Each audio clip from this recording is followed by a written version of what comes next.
Welcome to the Ontario Mortgage and Real Estate Insights podcast, your go-to source for the latest developments, trends, and regulatory changes in the industry. I'm your host, Steve Hamoan, here to provide you with insights sourced from reputable news outlets to help you stay informed and make well-informed decisions. This podcast is brought to you by Real Approved Inc., a trusted mortgage brokerage dedicated to helping Canadians achieve their homeownership dreams. Visit realapproved.ca to learn more about how our experienced team can assist you with your mortgage needs. Let's dive into today's episode. So, Janine, let's start with the Bank of Canada's recent decision to hold its key interest rate at 2.75% during their April meeting.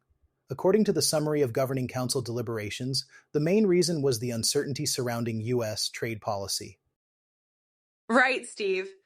The unpredictability of the U.S. trade policy, especially with the new tariffs announced earlier this month, makes it difficult for the bank to forecast how the Canadian economy might react. It's like trying to predict the weather without knowing if a storm is coming. Exactly, Janine. The Bank of Canada decided to take a wait-and-see approach.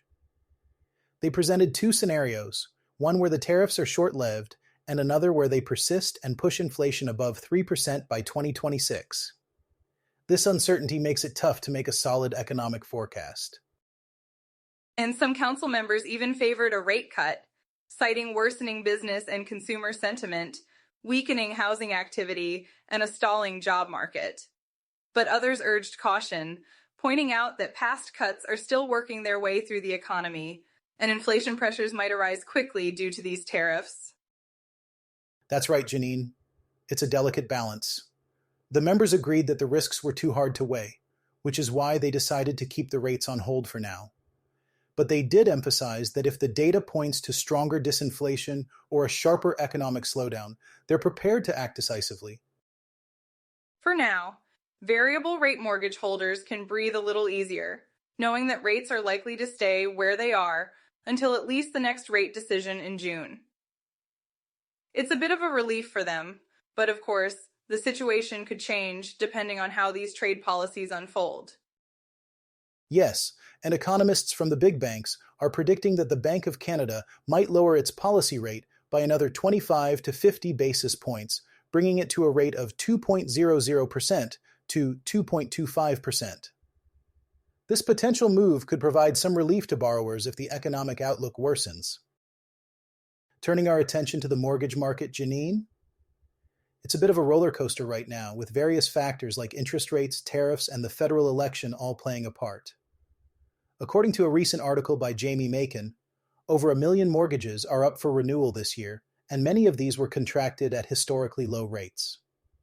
This is leading to some interesting dynamics in the market. Absolutely, Steve. It's quite a challenging time for homeowners. With rates having been so low a few years back, many Canadians are now facing higher monthly payments. But it's not all doom and gloom. According to Eddie Cocciolo from Dominion Lending Centers, many households are actually in a better position now to manage these increases due to wage growth and accumulated equity. That's a good point, Janine. Eddie Cocciolo mentioned that the renewal and refinance space is strong at the moment. This is in part because people are looking to either maintain or improve their financial situation by locking in favorable rates or adjusting their mortgage terms. It's a proactive approach to managing their debt load. Indeed, Steve. And Rebecca Casey from the Canadian Mortgage Brokers Association in British Columbia noted that the central bank's decision to hold the policy rate is a strategic move. They're watching how the economy and the federal election unfold before making any further rate cuts. This pause provides a window for some homeowners to consider refinancing, especially if they're dealing with additional debts or financial obligations. Yes, and it's interesting to see how the spring housing market is reacting. According to Justin Herlick from Pine Canada Financial Corp, there's a noticeable trend where people are exploring lower-cost providers and home equity lines of credit to manage their finances. This suggests a more cautious approach amid the uncertainty surrounding the election and international trade tensions. It's a time of careful consideration for many families, Steve. As Herlick pointed out, Some are using these financial tools to prepare for unexpected expenses or to support major life events, like helping their children buy a home. It's all about creating a financial cushion in these unpredictable times. Exactly, Janine. And while some experts suggest that mortgage rates may not drop significantly in the near future, the focus appears to be on positioning oneself advantageously. Cocciolo's advice to get pre-approval or begin the refinancing process early is sound, as it allows homeowners to act quickly when favorable conditions arise. It's all about being prepared, Steve. And with mortgage delinquencies still relatively low and total mortgage debt rising at a slower pace, there are signs of resilience in the market. As always, the key is to stay informed and make decisions that align with one's financial goals. Thanks for tuning in to another episode of the Ontario Mortgage and Real Estate Insights podcast. We hope you found today's insights valuable as you navigate the world of mortgages and real estate.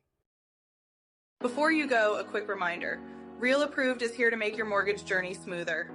Whether you're buying your first home or refinancing, their experienced team is ready to guide you with personalized support every step of the way.